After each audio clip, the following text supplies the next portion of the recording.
at any time. So take your bow and arrows, then go out in the fields and kill a wild animal.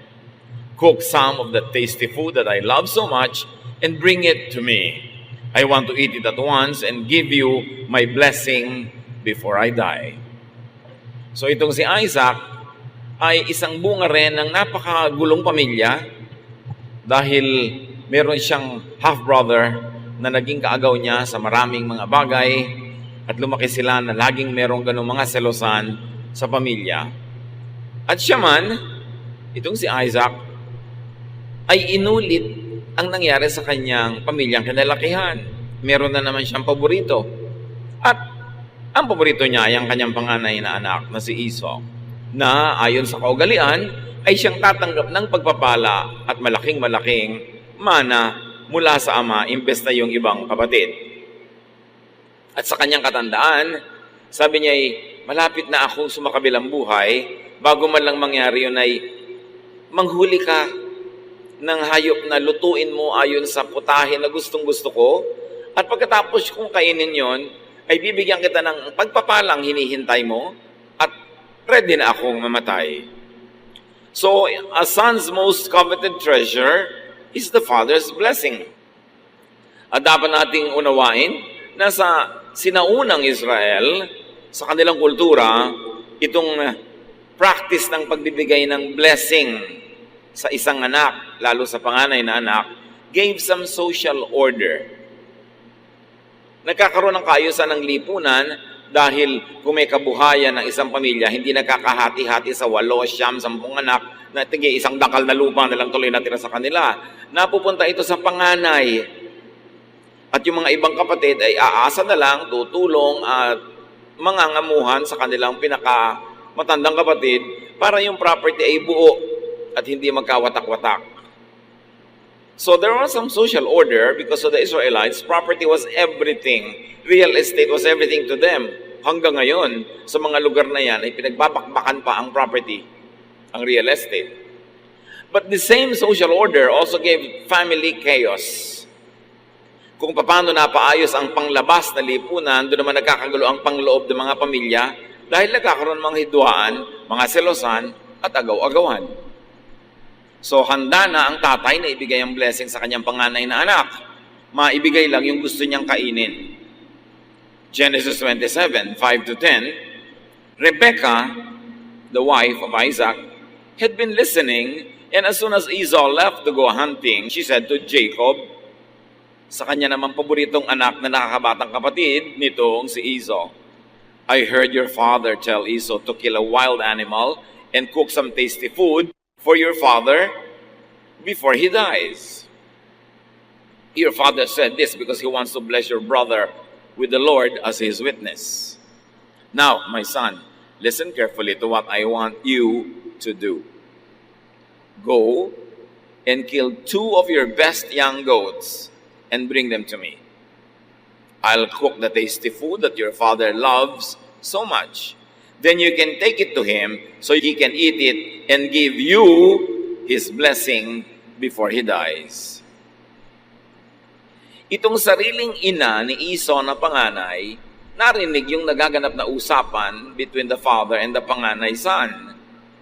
At tinawag niya ang kanyang bunsong anak na paboritong si Jacob. Sabi niya, handa na ang tatay mong ibigay ang blessing sa kapatid mo. Unahan mo. Katayin mo ang iyong 2 pinakamabata at pinakamalambot na kambing. Dali mo sa akin, lulutuin ko ayon sa kagustuhan na putahin ng iyong ama at nang maibigay niya sa iyo ang blessing.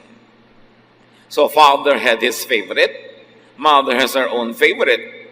Perhaps to balance the inequity, dahil ang paborito ng tatay ay panganay, so naging pet naman ng nanay yung bunso para huwag naman sigurong dehado ang bunso. Or maybe because of simple bias.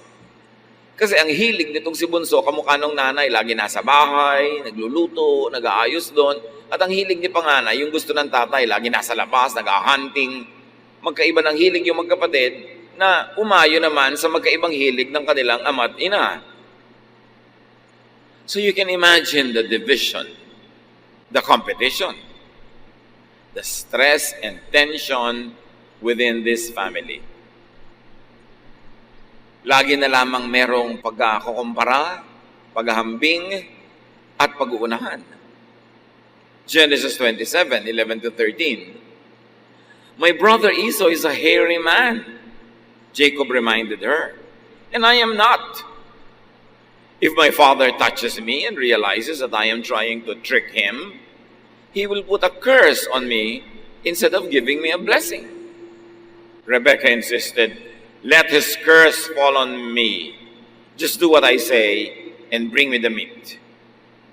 Sabi naman itong si Jacob, ang kinis-kinis po ng balat ko. Si kuya, mabuhok. Paano kung himasin ako ng tatay at malamang hindi pala ako si Esau, magagalit siya. Malabo na kasi ang mata nitong tatay, hindi na nakakakita sa katandaan. Sabi niya, at baka imbes na blessing ang ibigay sa akin, ay sumpa. Sabi naman ng nanay niya, talbog sa'yo, dikit sa akin. Pag isinumpa ka, ako ang aako ng sumpa na yon. Basta sundin mo ako. Lolokohin natin ang tatay mo para makuha natin ang blessing na para sa kuya mo. Overly protective mothers create weak sons. Kaya napaka-weakling nitong si Jacob. Laging nasa ilalim ng saya ng nanay niya. At kahit na sa maraming lipunan, pagka ang mga nanay sobrang protective sa kanilang mga anak na lalaki, ang tatanda na ng mga anak nila, bonjing pa, irresponsable pa, nagbabata-bataan pa at pabebe. Kasi binebebe-bebe ng nanay. Marami nagtatanong, bakit ang dami-dami mga lalaking irresponsableng asawa, walang kwenta, tamad? Siguro yung nanay, pinalaking ganon, kinonsinting ganon, kaya nagkaganyan-ganyan. Hindi lagi, pero madalas. Yun ang dahilan. At eto na naman to si Rebekah, isang typical na nanay na lagi niyang ini-spoil ang kanyang anak. Genesis 27:14-17. So Jacob brought the meat to his mother, and she cooked the tasty food that his father liked. Then she took Esau's best clothes and put them on Jacob. She also covered the smooth part of his hands and neck with goat skins, and gave him some bread and the tasty food she had cooked. Binuo na talagang nanay na ito ang plano na lokohin yung asawa niya. Kinuha niya ang damit ng kanyang panganay na si Esau at ipinasuot sa kanyang bunsong si Jacob para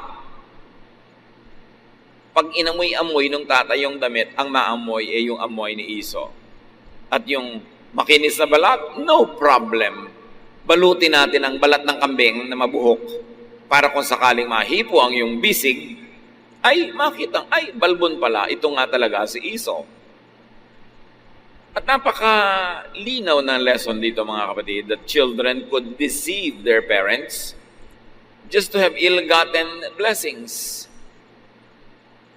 Sila pa lang ang tao, no? Naglolokohan na sila. Kaya napakagandang pag-aralan at balik-balikan itong kwentong ito para di natin tularan. Genesis 27:18-20, Jacob went to his father and said, Father, here I am.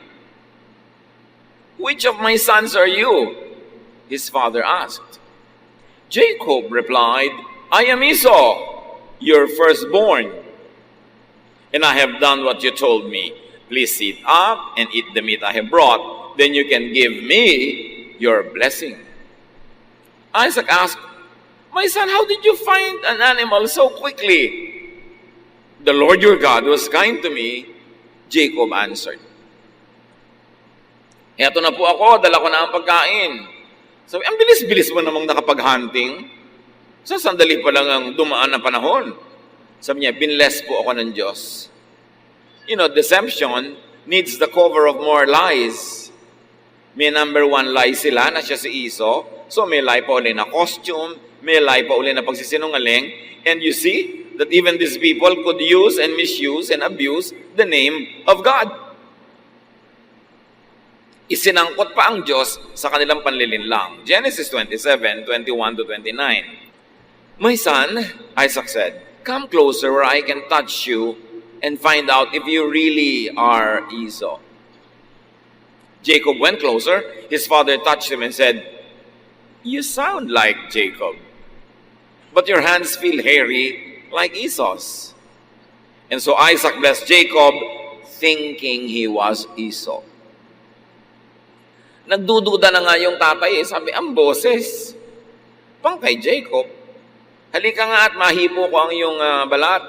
At nung nahipo niya yung balat ng kambing, si Esau naman ito. At ibinigay ang pinakaasam-asam na pagpapala. Isaac asked, "Are you really my son, Esau?" "Yes, I am," Jacob answered. So Isaac told him, "Serve me the wild meat, and I can give you my blessing." Jacob gave him some meat, and he ate it. He also gave him some wine, and he drank it. Then Isaac said, "Son, come over here and kiss me." While Jacob was kissing him, Isaac caught the smell of his clothes and said, "The smell of my son is like a field the Lord has blessed. God will bless you, my son, with dew from heaven and with fertile fields, rich with grain and grapes. Nations will be your servants and bow down to you. You will rule over your brothers, and they will kneel at your feet. Anyone who curses you will be cursed. Anyone who blesses you will be blessed." At hanggang ngayon, inaangkin ng mga descendants nitong si Jacob, itong pangako na ito na sino man ang sumumpa sa iyo, susumpain, sino man ang magpala sa iyo, pagpapalain. Pero yung pagkakakuha niya sa blessing na yun ay sa pandaraya, sa maruming paraan. Nagdududa ang matanda, kaya sabi niya, "Halika nga't halikan mo ako, anak." At habang hinahalikan ng anak na bunso si tatay, gusto lang palang amuyin ng tatay yung anak. Sabi niya, ang amoy ng anak kong si Esau, amoy ng mga damo, amoy ng mga parang, amoy ng mga wilderness. Talagang gusto-gusto niya yung outdoors. Pero hindi niya alam, yung damit lang na naaamoy niya, suot ng isang fake na anak, na kunwari ay siya yung panganay. Fair ba ito? Fair ba na ibigay ang blessing sa isang nandaraya? Today's sense of fairness cannot be applied to the ways of ancient people who lived under very different contexts.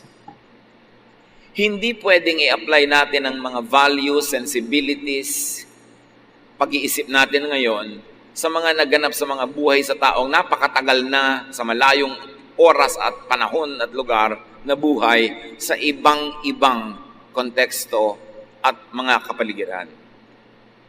Which begs the question, why insist on applying to today's people who live in a very different context the obsolete ways of a remote, ancient culture like the culture of this family? Nung tribal pa lang, ang kanilang buhay, ang kanilang mode, hunting, gathering, very little agriculture, ibang-iba pa. Marapat ba na ang mga paggawi, pamamaraan nila noon ay sapilitang ipamuhay ngayon sa ibang-ibang konteksto? Yan ay isang magandang usapin na dapat ipanalangin, pag-aralan, at pagbulay-bulayan. Genesis 27:30-33. Right after Isaac had given Jacob his blessing and Jacob had gone, Esau came back from hunting. He cooked the tasty food, brought it to his father, and said, "Father, please sit up and eat the meat I have brought you, so you can give me your blessing." Ang kawawang anak na panganay, matapos maghirap sa kanyang pangangaso, sa kanyang hunting, nagtagumpay, iniuwi ang kanyang nahuling hayop, at ito'y kinatay, inihanda, niluto, fair and square, ayon sa usapan, at pumasok sa tent ng kanyang tatay at sinabing, "Tatay, narito na po ang inyong gusto. Mangyari pong maupo kayo at papakainin ko na ito sa inyo at ibigay nyo na sa akin yung blessing." "Who are you?" Isaac asked. "I am Esau, your firstborn son." Isaac started trembling and said, "Then who brought me some wild meat right before you came in? I ate it and gave him a blessing that cannot be taken back." Sino ka? Abay, di wala na pang iba kundi ang anak niyong panganay, si Esau. Nangatal ang matanda, nanginig, nangatog, dahil merong napakalaking naganap na mali. Sino yung nandito kanina, ibinigay ko na ang pagpapalang di na mababawi? Ang tanong, why not? Bakit naman hindi mababawi? Mali naman ang pagkakabigay, may deception. Hindi ipinaliwanag kung bakit hindi pwedeng bawiin. Mga kapatid, much suffering could be caused by culture, by tradition, whether it is contemporary or outdated. Maraming pagdurusa ang tao dahil sa mga self-imposed rules, regulations, social mores, social conventions, mga kaugalian na nagpapahirap sa buhay ng tao. Bakit naman hindi pwedeng bawiin? Mali naman ang circumstance ng pagkakabigay. But in any way, mali man at tama, at itong mali naman, paninindigan na. Sabi, hindi na pwedeng bawiin. Can you imagine all the suffering that will happen just because a mistake is not corrected? Social conventions, traditions, and laws serve the interests of the majority, the normal, so-called, the powerful. Sila ang tunay na pinaglilingkuran ng mga kaugalian at mga batas. Dahil silang mga nakakapanaig, silang mga makapangyarihan sa lipunan, silang merong mga otoridad, ang gumagawa din ng mga batas na natural ay ayon, katig at mabuti para sa kanila. Yes, up to a point, traditions and laws give order to society, but it is not always fair to everyone. It usually serves the purpose of the powerful, or it only serves the purpose of the status quo para ma-maintain ang order ng society. Magdusa ka na lang kung ikaw yung nag-fall sa crack, kung ikaw yung hindi kasama sa mga normal na makikinabang sa mga batas at mga tradisyon na kamping-kampi sa mga normal, sa mga nakakaangat at sa mga may kapangyarihan. And this is what Jesus labored to correct. Jesus gave attention and importance, freedom, relief, rest, and love to the marginalized, the oppressed, the vilified, the condemned, the outcast. Nagkakaroon ng maraming outcast. Tulad nitong si Iso, magiging outcast na siya. Hindi na siya magkakaroon ng rights, kahit mali ang pagkakabigay dun sa bunsong anak. Maraming ganon sa ancient societies. Para lang sa kaayusan, magdusa ka na lang. At sino ang nag-enjoy ng kaayusan? The powerful, the favored. Itinuwid yan ng Panginoon dahil liko. Nakakapagod, nakakagulo ng isip, nakakapagpawatak-watak sa mga pamilya, mga kung ano-anong kaugalian, kaya napakaraming itinuwid ni Jesus.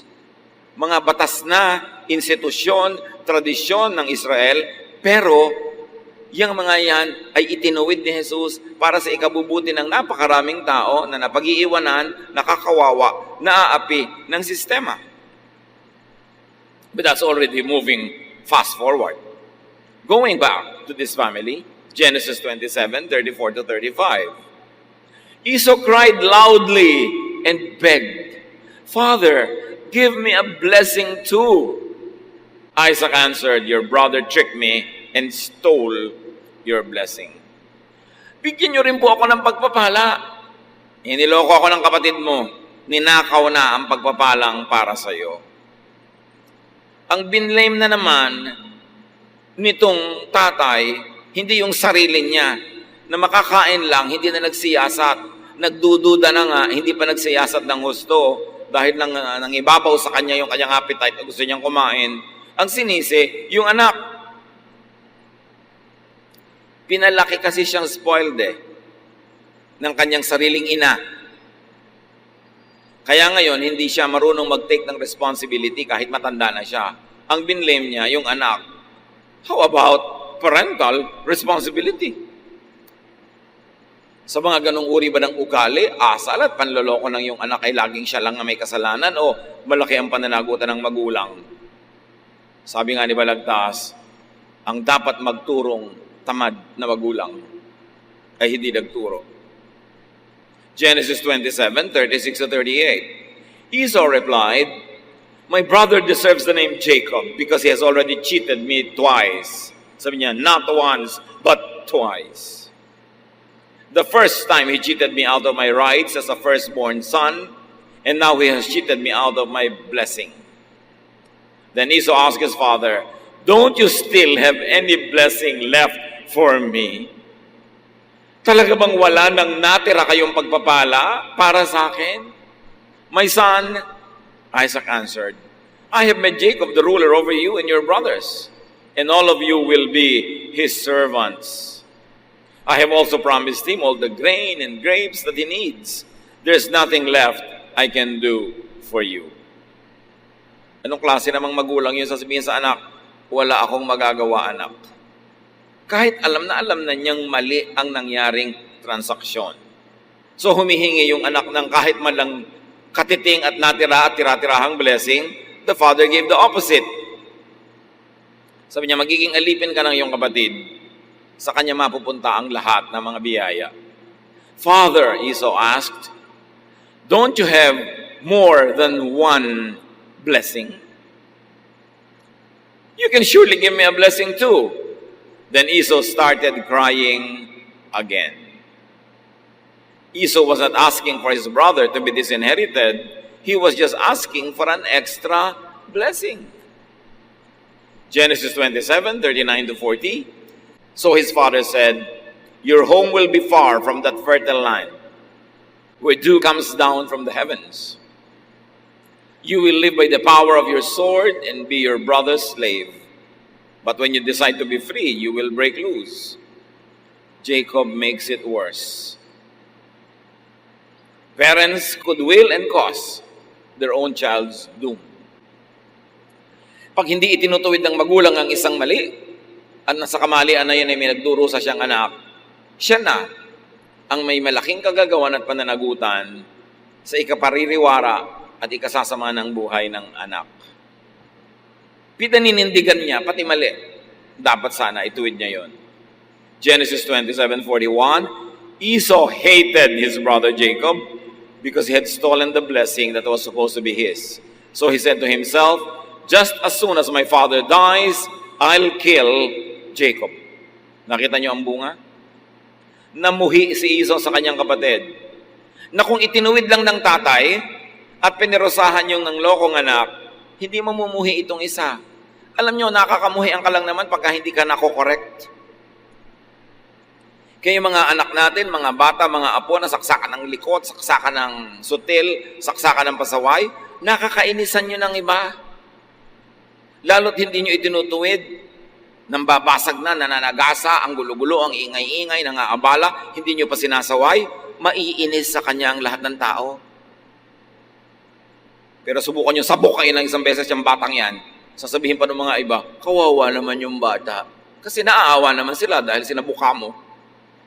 Pero habang ini-spoil mo, tinarantin mo yung makulit na bata, galit na galit sa kanya yung mga tao. Pag talikod mo, gusto lang kalmutin yung anak mo. Kung ayaw nyo ang mga anak nyo ay kainisan ng iba, disiplinahin nyo. Hayaan nyo sa inyo mainis dahil parang ang istrikta nyo kesa sa bata mainis. Gusto nyong mapamanahan ng anak nyo na maganda? Yung ang mga taong nakakasalamuhan niya ay natutuwa sa kanya, hindi yung nabubuisit sa kanya. Yun ang magandang pamana. Kaya pag ini-spoil mo yung bata, ang ipapamana mo sa kanya, yung makayamutan siya ng lahat. Kasi lalaki siyang selfish, lalaki siyang mayabang, lalaki siyang walang pakiramdam, hindi nakikiramdam sa kapwa. Anong uri ng reaksyon ng madla ang mangyayari? Hindi magandang pamana yung ganon. Parental misdeeds could divide their own children. Pag may mga magkakapatid na nag-aaway-away, nagbabangay-bangayan, lalo sa mga property, sa mga ganyang bagay, hindi lagi, pero madalas, may pananagutan yung magulang.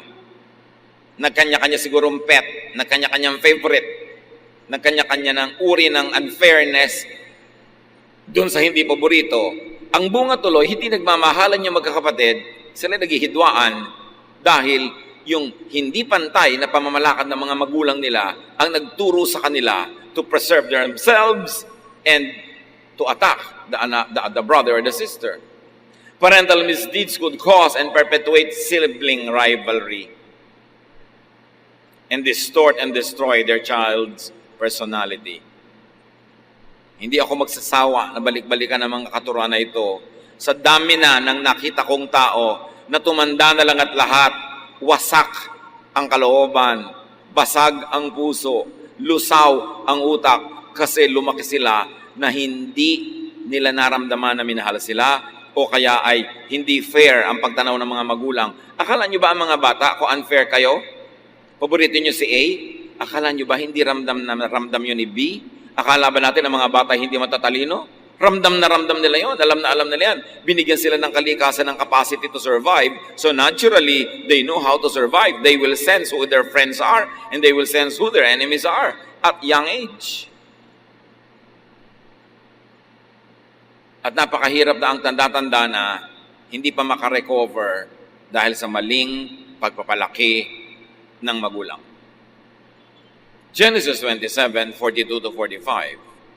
When Rebekah found out what Esau planned to do, she sent for Jacob and told him, "Son, your brother Esau is just waiting for the time that he can kill you. Now listen carefully and do what I have to say.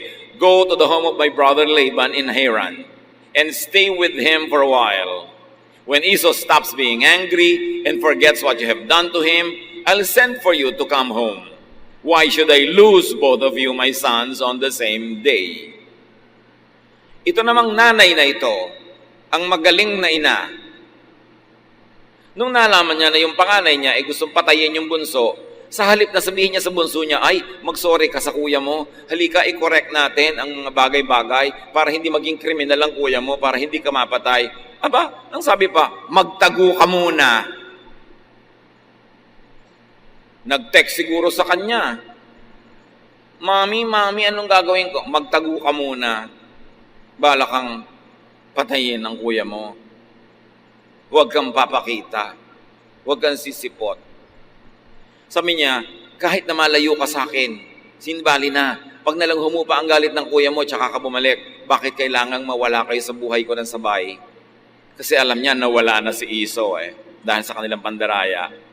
Parang isa na lang ang anak niya. Sabi niya, bakit ko hahayang ikaw nakaisa-isang natitira kong anak ay mapatay pa? So ang nangyari sa nanay na ito, nawalan siya ng panganay, nawalan din siya ng bunso. At maraming mga ganyang magulang, burara sa pagpapalaki ng anak. Kayo, baka may mga paborito para sa inyo ang kwentong ito. Sasabihin ng iba, Pastor, hindi naman po maiwasan na medyo matimbang yung iba. Oo nga, kasi siguro lagi kang inaabutan ng kape, kinakamot ang likod mo, nilalagyan ng katyalis sa mga eksema mo. Siyempre, matimbang ng konti yon. Pero huwag mo naman masyadong ipahalata kasi anak mo rin yung iba. Huwag naman yung harapan-harapan. Anak, narito ang tiyan ng bangus. O ikaw, eto ang kaliskis. Sa'yo yan. Ano siya? Pusa. Lagi nilang may paborito. Pag may pasalubong, isang pirasong hopya para lang doon sa kay sintang anak, yung iba wala. Alam nyo, kaya nagkaaway-away magkakapatid na ganyan, kagagawa na magulang. Dapat nga, pag nagkakainggitan, ikaw pa magsabing, hindi, mahal ka ng ate mo. Hindi, mahal ka ng kuya mo. Ganun dapat ang magulang nagbabalance, hindi yung may kakampihan pa. Mamaya yung mag-asawa na ang magkaaway kasi may kanya-kanyang kinakampihan. Hindi isinulat ang mga kwentong ito para maging dekorasyon ng buhay natin. Isinulat yan para pag-aralan at kapulutan ng aral. Through misdeeds, parents could lose their children.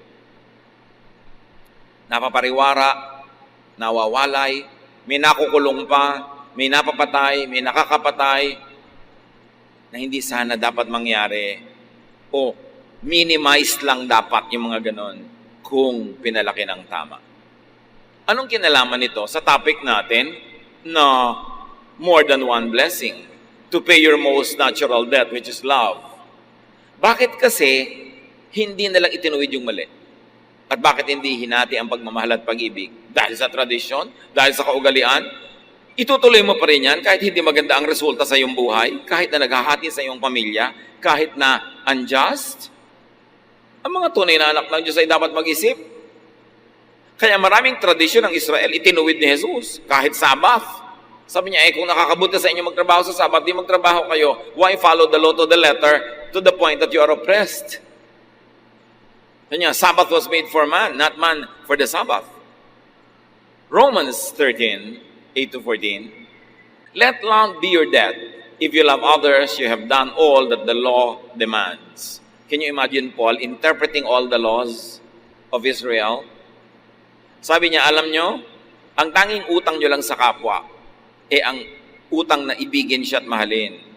Pag mapagmahal kayo, natupad nyo na ang lahat ng kautosan. Yung pala, ang lahat dapat ng interpretation at application ng kautosan, maging loving ka, considerate, and loving, and kind, and soft-hearted. Na kahit hindi ka relihiyoso, pag maibigin ka, daig mo pa ang relihiyoso. Kasi ang pag-ibig sa kapwa, ang pagmamahal, ang pinakamataas na uri ng relihiyon. Paul said it very clearly. You have done all that the law demands. In the law, there are many commands, such as be faithful in marriage, do not murder, do not steal, do not want what belongs to others. But all these are summed up in the command that says, love others as you love yourself. No one who loves others will harm them, so love is all that the law demands. Sabi niya, sari-sari ang mga law, huwag kayong magpalito sa dami. Huwag kang pumatay, huwag kang magnakaw, huwag kang makiapid, huwag kang magtaksil sa asawa mo. Sabi ko, marami yan, pero isa lang talaga yan. Maging maibigin ka sa kapwa. Ibigay mo kay Juan ang kay Juan, huwag mong nakawin kay Juan para ibigay mo kay Pedro. Kasi ang pag-ibig, you don't steal from Peter to give to John. May asawa na siya, huwag mong nakawin. May asawa ka na, huwag kang magpanakaw. Dapat sa asawa mo ikaw. Sabi ko noon kasi, yung karapatan mo ay tumitigil na pairalin kung ito ay tatapak na sa karapatan ng iba. Sabi, huwag kayong magpalito. Ang dami-dami talaga mga laws. Pero ang ibig sabihin lang yan, pag-ibig. So pag ang interpretation mo sa law, ang pagsunod mo sa law, ay hindi ka na magiging maibigin, magiging baligtad pa, magiging malupit ka pa, maling-mali ka. Huwag mo nalang sundin dahil mali ang application mo. At marami mga tao masunod lang kaugalian, ang law, ang tradition, ang doktrina. Kahit sila maging malupit, gagawin nila. You defeat the purpose because the purpose of the law, the interpretation of the law, and the application of the law is only one, be loving. Love people. Yun lang ang sinasabi ng law. At nalungkot tayo dahil maraming pag-interpret at pagbasa ng law, ang bunga, hindi ka loving, di nabaligtad. So, napaka-importante. But do not love Jacob at the expense of Esau. Katulad nitong tatay, na ibigay na niya ng mali, pinanindigan. Yung nanay, mahal niya si Jacob, kahit nadayain niya si Esau. Hindi pagmamahal yon. Kasi pag mahal mo si A, pero para mahalin mo siya, nanakawin mo si B, hindi na loving yon. Dapat lagyan ng balanse. Mamahalin kita hanggang hindi ko kailangang mangmuhi sa iba. Bibigyan kita hanggang hindi kailangang nakawan ko ang iba. Yun ang love.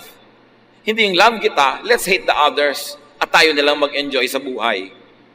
Ang linaw-linaw ng interpretation ni Paul sa Romans. Ephesians 5:21-33. So let's bring home the issue of love very close to our hearts. Honor Christ and put others first. A wife should put her husband first as she does the Lord. Ito yung may ibang reading na submit to your husband. So inaalipin ka na, binubuhusan ka na kumukulong tubig, tinutusok ka ng aspile, yes ka pa rin ng yes dahil submit. Of course not. That is not the meaning of that. Ang sinasabi ng submit is put the interest, very especially the honor and dignity of your husband above yours. So ang talagang matinong reading nung submit to your husband, huwag kang gagawa ng nakakapagpasaya sa'yo pero nakakasira ng dangal ng iyong asawa. So kung ayaw ng asawa mong lalaki na pakalat-kalat ka, pagulong-gulong, pakembot-kembot sa lansangan, manahimik ka sa bahay, yun ang ibig sabihin ng submit to your husband. Hindi ibig sabihin na alilang-alila ka, alipin ka, aping-api ka, submit pa to your husband. Ang ibig sabihin, submit to your husband in area of your chastity and dignity that nothing that you will do will destroy his honor. Yun ang enlightened meaning noon, hindi yung Ginugulpi ka na, payag ka pa kasi submit to your husband. A wife should put her husband first as she does the Lord. A husband should love his wife as much as Christ loved the church and gave his life for it. So each husband should love his wife as much as he loves himself. And each wife should respect her husband. Yun ang ibig sabihin ng submit to your husband, respect. At ito, very clearly in terms of sexuality and morality, respect your husband, submit to his dignity. Isurrender mo sa kanyang dignity ang mga iba mong hilig at gusto sa buhay. Pero, exchange yun. The wife submits to the husband in terms of chastity and cleanliness and holiness. But the husband loves the wife as his own body, as Jesus loves the church. Hindi yung pareho lang kayo nagtrabaho maghapon, pagdating sa bahay, si wife lang lahat-lahat. Siya pa ang mamamalengke pagkagaling sa office, magkakaliskis ng isda, magluluto, maghakain, pagkatapos magliligpit at maglalaba at mamamalansya para sa isusod yung bukas. Tapos ikaw nanonood ka lang ng TV. Hindi yun love. Kailangan tinutulungan mo, lalo hindi mo naman nabibigyan ng maraming pera para meron siyang mga katulong. Abay, dapat ikaw ang tumulong, husband. Ano ka, si Emperor Caligula? Ang liit-liit naman ng sweldo. Tapos among-amo. Dapat fair. Yun ang sinasabi nitong verses na ito. Yan ang love in action. Na hindi ako magpapahinga at your expense. Hindi ako magpapakaginhawa na ikaw lang ang napagod. Love your partner. Yun ang ibig sabihin. Respect your partner. How many partners hunger for love?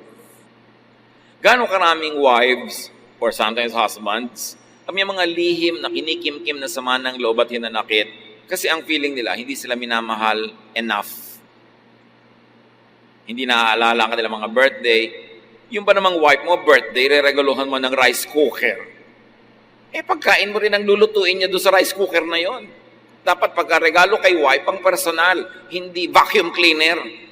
Para sa buong pamilya yun Kunwari pa, birthday gift. Bumili ka lang ng gamit sa bahay, itinapat mo sa birthday niya para ka makatipid. Kailangan pang kanya talaga. Yun ang maraming mga wives hindi lang kumikibo kasi nahihiyang kumibo. Iniisip nila parang hindi naman dapat kumibo. Pero hindi sila kontento sa pagmamahal ng husband. So, makiramdam ka naman. Akala mo kung sinong prinsipe tonyoso na ikaw si lover boy of the world. Yun naman pala ay ang asawa mo ay lungkot na lungkot. Kailangan makiramdam. Ephesians 6:4, parents, don't be hard on your children. Ang linaw ng turo, don't be hard on your children. Kung ang talent nila talagang pang 10th honorable mention, huwag niyo nang pilitin maging valedictorian. Don't be hard on your children. Siyempre, meron namang 10th honorable mention, baka 11th pa nga. Kung yun ang assignment niya sa buhay, best na naman niya, ginawa na niya, huwag niyong pilitin. Mga nanay-nanay naman kumisa, sila ang nagko-competition, yung mga anak ang props. So, importante, love your children. Many parents are not aware of this, but many children hunger for love. Ang daming anak, ang assessment nila, hindi sila mahal na magulang. O hindi sila mahal enough. Although yung magulang, akala nila hero na sila, na minahal na nilang todo, pero sa perception pala ng anak, hindi. Dapat makiramdam. At dapat humanap tayo ng mga senyales. Ang anak pala natin ay nagmamakaawa, namamalimos ng pag-ibig ng magulang.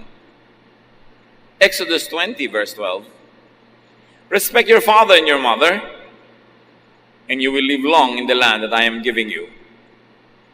And in so many words and many other verses, love your parents.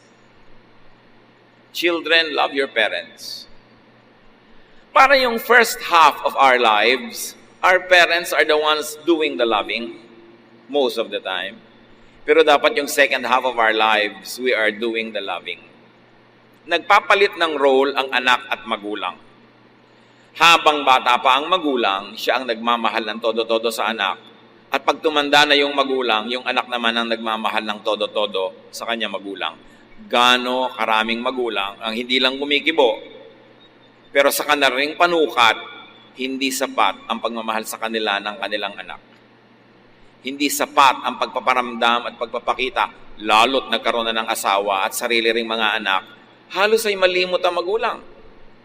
A lot of parents grow old, sail into their sunset years, sad, hungry for love, especially at old age. Love your parents.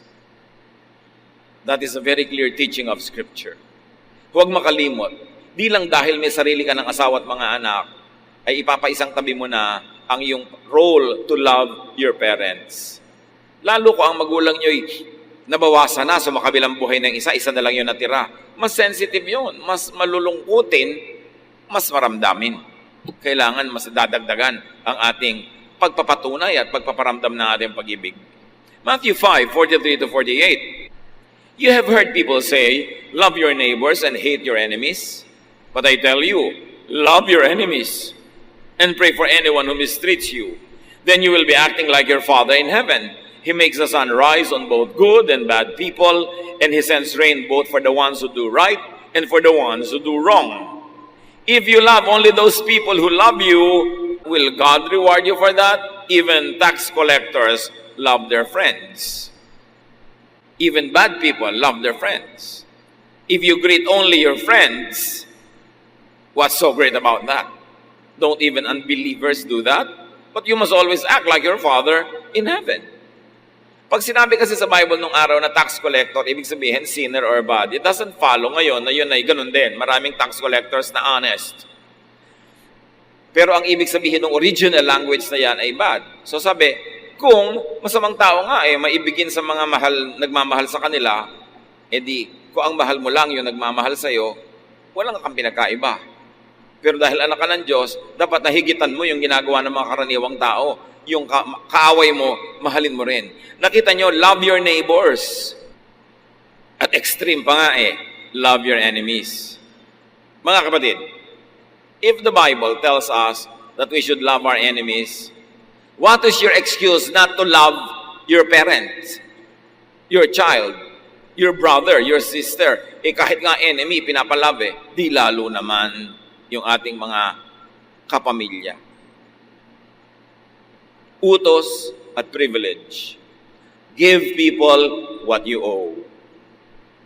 Magulang, habang bata pa inyong mga anak, you owe them the love. Mga anak, pag matanda na ang inyong mga magulang, you owe them the love. Lumilipat ang ating papel. Romans 13:7-8. Pay all that you owe, whether it is taxes and fees or respect and honor. Let love be your only debt. If you love others, you have done all that the law demands. Kung ikay relihiyoso pero hindi maibigin, mas mainam pa ang hindi relihiyosong maibigin. Daig ng maibigin ng relihiyoso. Paano na kung spiritual ka na, maibigin ka pa? Yun ang napakaganda. Loving is high religion.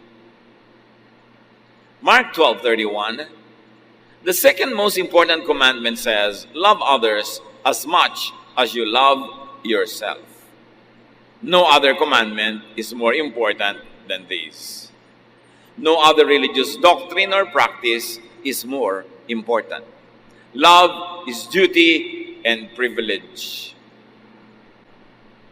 Breaking one sacred duty to love breaks people's hearts, and they leave deep wounds that almost never heal. Wounds that only Jesus can heal. Kaya marami mga tao, mature na dapat ang edad, pero immature pa ang emosyon. Kasi hindi nakatanggap ng sapat na pag-ibig ng bata pa. Kaya buong buhay, naghahanap ng pag-ibig. When love is deficient, especially in childhood, people embark on a lifelong quest for love, for the so-called blessing, for approval, attention, for admiration, and even desire. Kaya may mga taong kinakarir na maging sobrang kaakit-akit kasi may kulang sa kanilang kalooban na sa tingin nila mapupuno lang pag may naakit sa kanila. Merong sobrang gustong mag-achieve, Kasi kailangan nila ng admiration. Kasi siguro, nung lumalaki sila, walang nag-admire. Baka nilait-lait pa at binasubasura ng sariling magulang. Kaya pagtanda, habol ng habol na makakover up at makapag-make up, gagawin ng lahat, pahihirapan ng lahat at ang sarili para mag-achieve, para may humanga. Even this very, very tiring quest for excellence could be a cry for help. Kaya kanya-kanya nang gawa ng gimmick para mapansin, para mapuri. Kasi kapos nung bata pa. You see, mga magulang, pag nagkulang tayo sa pag-ibig, pagmamahal, pag-aruga, pagbigay ng attention, pagpuri sa ating mga anak, sa tamang paraan, pagkulang doon, buong buhay, hinahanap nila ang kapalit at katumbas nun. To the point that some of them make clowns of themselves, just trying to win the approval and if possible, the admiration of the world. And if you cannot be approved or admired, at least you should be desired. Kaya yung mga iba talagang halos kalakalin na lang ang katawan para maging kapansin-pansin dahil yun na lang ang paraan nila para makatawag ng positive attention. Pero nabibigo pa kasi negative attention pa madalas ang napapala. Napakalaking karukahaan, kahirapan, kasalatan, yung hindi ka namahal. Lalo nung maliit ka pa. Kaya patuloy ang paalala natin sa mga magulang, mga tiyo, tiya, mga lola at lolo, mahalin nyo, pero disiplinahin, turuan ng tama, turuan maging responsible ang mga bata. Ang pagkukulang natin habang maliit pa sila ay halos hindi na mapapalitan pa buong buhay nila. And they live broken lives, chasing one rainbow after another, working so hard to be admired, to be accepted, and if possible, to be loved. Halos mamalimos ng pag-ibig, halos bumili ng pag-ibig, kasi yun ang kulang. Malaki ang pananagutan ng mga hindi nagmamahal sa mga bata. At kung tayo naman yung lumaki na, hindi tayo namahal, hindi mo na ibabalik ang panahon. So tama na ang dramang bukid, hindi mahalin mo sarili mo. Magpakatino ka, magpakaayos ka, at maging mapagmahal ka sa iba, hoping na masuklian din naman ng tamang pag-ibig, ang iyong pag-ibig. Patawarin na yung mga namayapan at namatay na at nagtandaan na nagkulang sa'yo, kasi baliwala, sayang lang kung patuloy kang mabubuhay sa paninisi, sa galit, sa puot, sa panghihinayang, kasi hindi na yun maibabalik. Ang dapat ngayon, kung ano man ang kulang sa iyo noon, kuhanin mo sa Panginoong Jesus. At kung ikaw ay mabiyayaan ng taong magmamahal din sa iyo, edi salamat. Pero hindi mo kailangan to cheapen yourself just to get attention and just try to buy love. But be the person that is worthy of God's love. And the way to be worthy of God's love is to be loving to others. Because what we do to others, we do to God. Spouse, love your partner for all the love he or she lacked from his family or in his or her childhood. Kayong may mga asawa na, alamin nyo naman ang pinagmulan ng inyong asawa, paano siya naging bata, anong naging buhay niya, at kung makita nyo kulang na kulang sa pag-ibig siyang natanggap, kayo magpuno kasi kayo ang partner niya sa buhay. Kaya sabi ng isang popular line sa isang movie, mahalin mo ako para sa lahat ng hindi nagmahal sa akin. It's a very tall order, ha? Nasingilin mo sa isang tao lahat ng utang sa'yo ng mundo. Pero kung ikaw ang nagmamahal sa kanya, punan mo ang lahat ng kulang at hindi niya natamasang pagmamahal. Children, love your parents for all the love they missed from their own parents. Alam nyo nga ngayon ang mga magulang, paluwag ng paluwag, nagiging more and more indulgent. Kaya pag bumalik ka sa family tree, yung tatay mo ang higpit sa'yo, pero yung lolo mo siguradong mas mahigpit pa sa tatay mo kaysa mahigpit yung tatay mo sa'yo. Pabalik ng pabalik yan. Kaya mga tatay, nanay din natin, minsan biktima rin sila ng mga pamilya nilang hindi sila minahal ng ganap o kaya ang pag-express sa pagmamahal, hindi tumpak. Dinaan na lang sa palo, dinaan sa disiplina para makakreate ng character, pero walang balance. So sometimes we blame our parents for not loving us enough, but the point is, they too were never taught by their own parents to be loving. Lahat tayo biktima ng mga pagkukulang ng iba. But let us not have a victim's attitude and a victim sentiment na para tayong laging biktima at kawawa. We are victorious in the Lord. And the Lord Jesus can fill us for all that we never had. Kaya napakahalaga na magkaroon ng napaka-personal na relasyon sa Panginoon. Hindi na tayo dapat na magdrama sa mga hindi natin natanggap noon dahil marami pa tayong pwedeng tanggapin from God and from God's people if only God's people would obey the teaching of God to be loving. Tama na ang pagdadrama sa mga nakaraan. Patawarin na ang lahat. Move on because it's the only way to be free.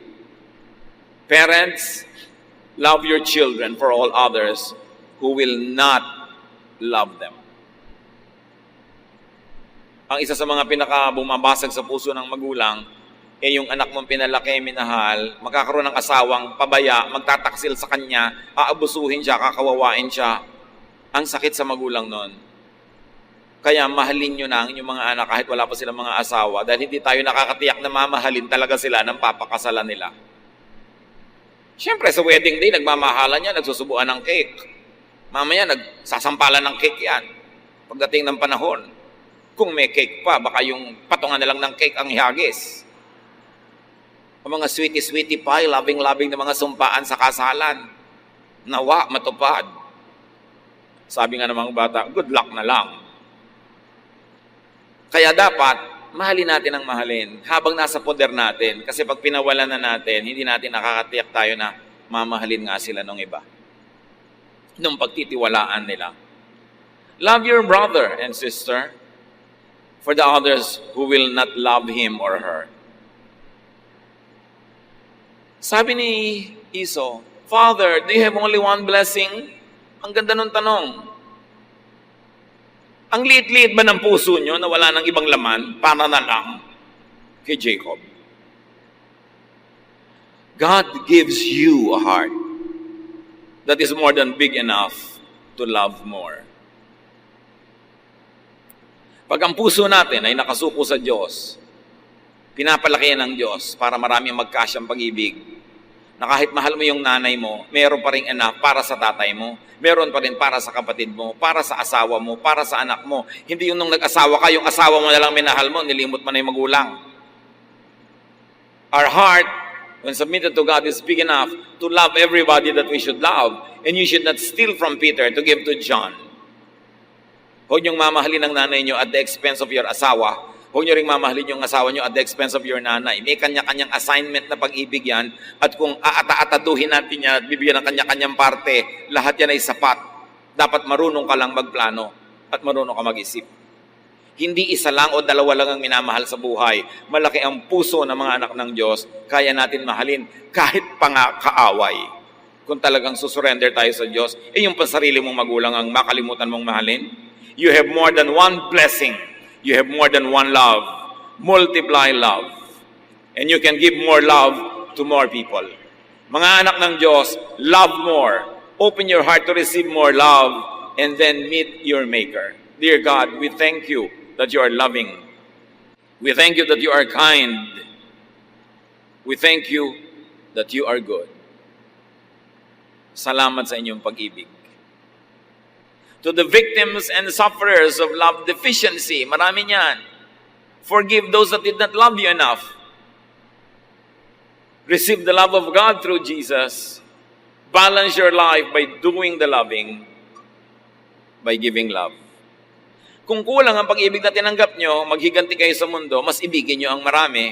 Yun ang paghihiganti ng hindi inibig, umibig ng iba. Hindi yung mamuhi at magalit, lalo kayong lulubog. Luke 6